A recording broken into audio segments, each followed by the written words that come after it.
कि इसकी ग्रोथ क्यों हुई, डेवलपमेंट क्यों हुआ थर्ड एडमिनिस्ट्रेटिव लॉ का। कंसेप्ट ऑफ वेलफेयर स्टेट, कि वेलफेयर स्टेट एक प्रॉपर स्टेट का कंसेप्ट था, इसलिए एडमिनिस्ट्रेटिव लॉ का ग्रोथ होना था कि अगर वहाँ पे कोई सुपरवाइजरी पावर नहीं होगी, कोई मॉनिटर नहीं करेगा, तो चीज़ों there would be no balance.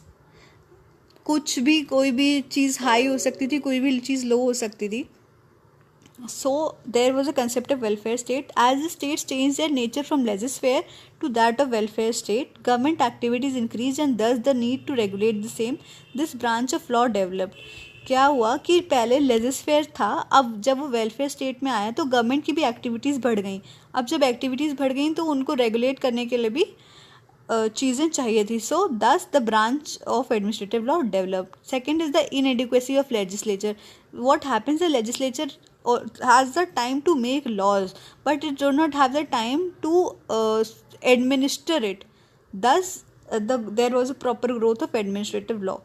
Thus executive is given the power to legislate. executive को पावर दी गई कि legislate करो और use its discretionary powers, अपनी discretionary powers को use करो.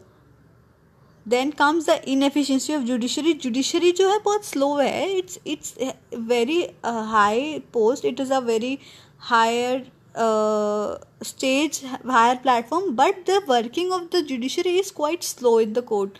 So they were inefficient to handle it. So because anyone needs to administer it, thus the concept of administrative law came. Scope for the experiment, as administrative law is not a codified law, ये law codified नहीं है, तो ये ज़्यादा flexible है, ये बहुत ज़्यादा rigid नहीं है, और ये टाइम के साथ चेंज भी हो जाता है. Evolution, there were 3 stages of evolution. Laissez faire की स्टेज थी, डोगमा ऑफ कलेक्शन था, और सोशल वेलफेयर स्टेज थी. The details are mentioned there, you can check them.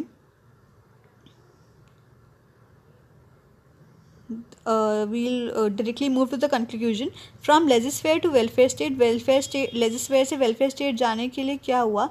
After turning into a welfare state function, it shifted the setting the parameters for deciding the administrative functions to the following principle of natural justice and reasonableness. कि जो भी चीज़ें हो रही हैं वो natural justice और reasonableness के उस पर होनी चाहिए. The powers and the functions of, they are powers and the functions of administrative and quasi-administrative agencies. The procedures these follow to be exercised and prescribed and revised.